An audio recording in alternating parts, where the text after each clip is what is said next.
दोस्तों स्वागत है आपका इनसाइट नॉलेज की एक और नई वीडियो में। मेरा नाम है गौरव और आज की इस वीडियो में डिफेंस से जुड़ी दो बेहद इंटरेस्टिंग खबरों के बारे में बात करेंगे।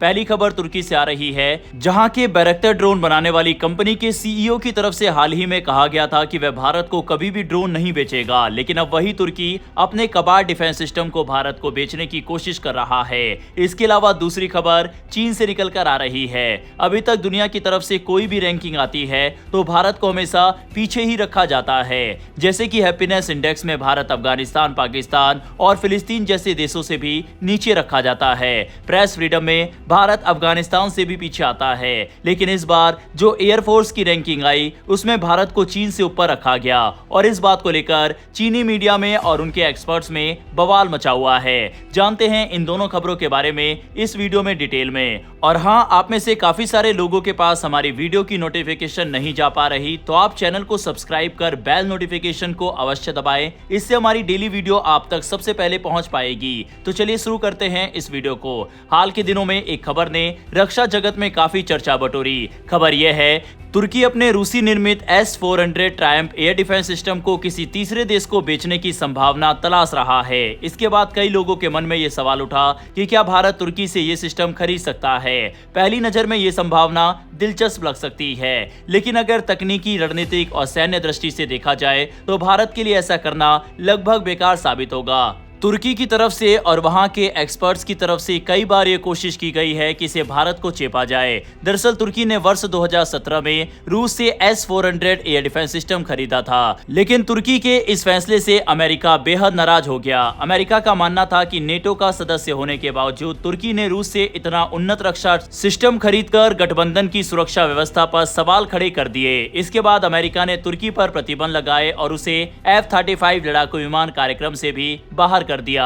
अब ऐसी खबरें सामने आ रही है कि तुर्की अमेरिका के साथ अपने रक्षा संबंधों को फिर से सामान्य बनाना चाहता है। इसी वजह से वह अपने S-400 सिस्टम को किसी अन्य देश को बेचने या हस्तांतरित करने के विकल्पों पर विचार कर रहा है। कुछ रिपोर्टों में यह भी दावा किया गया कि खाड़ी क्षेत्र के कुछ देशों के साथ इस विषय पर चर्चा हुई है, जैसे कि UAE। हालांकि अब तक न तो तुर्की और न ही किसी अन्य देश ने इस तरह के किसी समझौते की आधिकारिक पुष्टि की है। अब सवाल यह है, क्या भारत इस सिस्टम को खरीद सकता है? इसका सीधा उत्तर है कि इसकी संभावना बहुत कम है। दरअसल भारत पहले ही वर्ष 2018 में रूस के साथ लगभग $5.43 अरब के S-400 खरीद कर चुका है। सबसे महत्वपूर्ण बात यह है कि भारत का S-400 सिस्टम भारतीय वायुसेना की जरूरतों के अनुसार तैयार किया गया है। इसे भारत के integrated air command and control system से जोड़ा गया है। इसी नेटवर्क के माध्यम से देश के अलग अलग रडार, मिसाइल सिस्टम और लड़ाकू विमान एक साथ काम करते हैं। इससे भारत की वायु रक्षा क्षमता कई गुना मजबूत हो जाती है। दूसरी ओर तुर्की को जो S-400 मिला है वह सामान्य निर्यात संस्करण माना जाता है। सार्वजनिक रूप से ऐसी कोई जानकारी उपलब्ध नहीं है कि उसमें भारत जैसी विशेष तकनीकी व्यवस्था या सॉफ्टवेयर एकीकरण किया गया है। अगर भारत तुर्की का S-400 खरीद भी लेता है तो उसे अपने मौजूदा रक्षा नेटवर्क के साथ जोड़ना आसान नहीं होगा। इसके लिए अलग तकनीकी बदलाव करने पड़ेंगे, नई प्रशिक्षण व्यवस्था बनानी होगी और रख रखाव की लागत भी बढ़ जाएगी। इससे भारतीय वायुसेना पर अतिरिक्त बोझ पड़ेगा, जबकि सैन्य लाभ बहुत सीमित रहेगा। एक और महत्वपूर्ण पहलू मिसाइलों का है। S-400 की सबसे बड़ी ताकत केवल उसका रडार नहीं, बल्कि उसके साथ इस्तेमाल होने वाली अलग अलग दूरी की इंटरसेप्टर मिसाइल भी है। उपलब्ध जानकारी के अनुसार तुर्की को 48 N6 और NM96 श्रृंखला की मिसाइलें मिली थी, लेकिन सबसे लंबी दूरी वाली 40 AN6E मिसाइल, जिसकी मारक क्षमता लगभग 400 किलोमीटर बताई जाती है, तुर्की के पास है ही नहीं। इसकी कभी आधिकारिक पुष्टि नहीं हुई। भारत ने भी कभी सार्वजनिक रूप से ये नहीं बताया कि उसके S-400 सिस्टम के साथ कौन कौन सी मिसाइलें शामिल है। लेकिन कई रक्षा विशेषज्ञों का मानना है कि भारत ने लंबी दूरी वाली मिसाइलें प्राप्त करने का प्रयास किया था, लेकिन रूस और भारत दोनों ने इस विषय पर कोई आधिकारिक जानकारी साझा नहीं की है। इसीलिए दोनों देशों के S-400 की वास्तविक क्षमता की तुलना करना फिलहाल संभव नहीं है। इसके अलावा रूस अपने रक्षा उपकरण बेचते समय अंतिम उपयोगकर्ता यानी एंड यूजर समझौता करता है। इसका मतलब यह है कि तुर्की रूस की अनुमति के बिना S-400 किसी अन्य देश को नहीं बेच सकता। यदि भविष्य में भारत को अतिरिक्त S-400 सिस्टम की आवश्यकता होती है तो रूस सीधे भारत को आपूर्ति कर सकता है। ऐसे में तुर्की के माध्यम से ये खरीद करने का कोई विशेष कारण दिखाई नहीं देता। कूटनीतिक दृष्टि से भी भारत को इस सौदे से कोई बड़ा लाभ नहीं मिलेगा। इसीलिए भारत फिलहाल तुर्की के विशेषज्ञों के कहने के बाद भी भारत इस डिफेंस सिस्टम पर ज्यादा ध्यान नहीं दे रहा। चलिए बात करते हैं दूसरी खबर की। हाल ही में एक अंतर्राष्ट्रीय सैन्य रिपोर्ट ने भारत और चीन के बीच नई बहस छेड़ दी है। इस रिपोर्ट में दावा किया गया है कि भारतीय वायुसेना यानी इंडियन एयरफोर्स चीन की पीपल्स लिबरेशन आर्मी एयरफोर्स यानी PLAF से बेहतर है। ये रैंकिंग सामने आते ही चीन के रक्षा विशेषज्ञों और सरकारी मीडिया ने इसे पूरी तरह खारिज कर दिया। उनका कहना है कि ये रिपोर्ट वास्तविक सैन्य ताकत नहीं दिखाती बल्कि केवल कुछ तय मानकों के आधार पर बनाई गई है। दरअसल ये ranking world directory of modern military aircraft यानी WDMMA ने जारी की है। ये संस्था दुनिया की वायुसेनाओं का मूल्यांकन केवल लड़ाकू विमानों की संख्या के आधार पर नहीं करती, इसके बजाय कई अलग अलग पहलुओं को ध्यान में रखती है। इनमें विमान बेड़े का संतुलन, रसद व्यवस्था, रख रखाव की क्षमता, संचालन की तैयारी, प्रशिक्षण, विभिन्न प्रकार के विमानों की उपलब्धता और लंबे समय तक युद्ध लड़ने की क्षमता जैसे कई मानक शामिल होते हैं। इन सभी को मिलाकर संस्था अपनी विशेष टू वैल्यू रेटिंग यानी TVR तैयार करती है। इसी के आधार पर भारतीय वायुसेना को चीन की वायुसेना से अधिक अंक दिए गए हैं। ये बात इसलिए भी चर्चा में आ गई क्योंकि चीन के पास भारत की तुलना में कहीं अधिक बड़े विमान, बड़े पैमाने पर लड़ाकू और सैन्य विमान मौजूद है। इसके बावजूद भारत को ऊंची रैंक मिलना चीन को स्वीकार नहीं हुआ।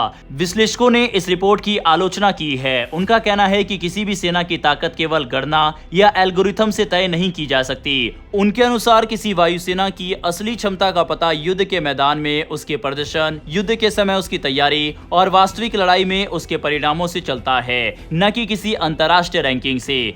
चीनी एक्सपर्ट्स का यह भी कहना है कि इस रैंकिंग की सबसे बड़ी कमी यह है कि इसमें आधुनिक युद्ध की कई महत्वपूर्ण क्षमताओं को पूरी तरह शामिल नहीं किया गया।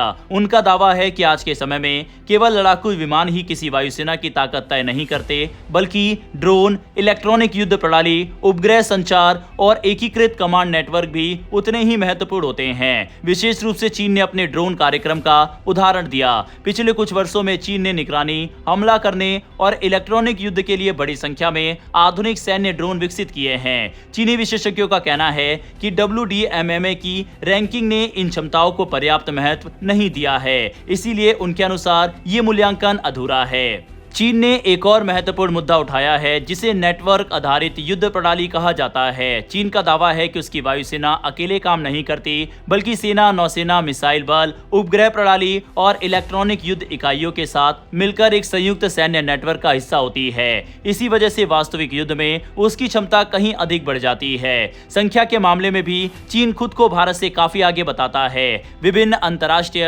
अनुमानों के अनुसार चीन के पास 3000 से अधिक सैन्य विमान है, जबकि भारत का सैन्य विमान बेड़ा इससे काफी छोटा है। इसके अलावा चीन के पास अपना मजबूत विमान निर्माण उद्योग भी है। चीन के सरकारी मीडिया ने यह भी कहा है कि इस तरह की रैंकिंग क्षेत्रीय देशों में गलत संदेश भेज सकती है। उनका मानना है कि यदि कोई देश यह मानने लगे कि भारतीय वायुसेना चीन से अधिक मजबूत है तो भविष्य में रणनीतिक स्तर पर गलत आकलन की स्थिति पैदा हो सकती है। इसीलिए ऐसी रिपोर्टों को पूरी सच्चाई नहीं माना जाना चाहिए। हालांकि दूसरी ओर WDMMA का कहना है कि उसकी रैंकिंग का उद्देश्य केवल विमानों की संख्या गिनना नहीं है। संस्था का मानना है कि किसी भी वायुसेना की वास्तविक ताकत इस बात पर निर्भर करती है कि वह अपने संसाधनों का कितना प्रभावी उपयोग कर सकती है। यदि किसी देश के पास कम विमान है लेकिन उनका रखरखाव बेहतर है, प्रशिक्षण मजबूत है, रसद व्यवस्था प्रभावी है और सभी प्रणालियां संतुलित तरीके से काम करती है, तो कई बार बड़े बेड़े वाले विमानों से भी अधिक प्रभावी साबित हो सकते हैं। साथ ही भारतीय वायुसेना के पास चीन से ज्यादा युद्ध लड़ने का अनुभव है। यही कारण है कि इस रैंकिंग में भारत को ऊपर दिखाया गया। बहरहाल दोस्तों, आपके हिसाब से क्या ये रैंकिंग सही है? क्या भारतीय वायुसेना चीन की वायुसेना से ऊपर है? अपनी राय कमेंट बॉक्स में लिखकर बताइएगा।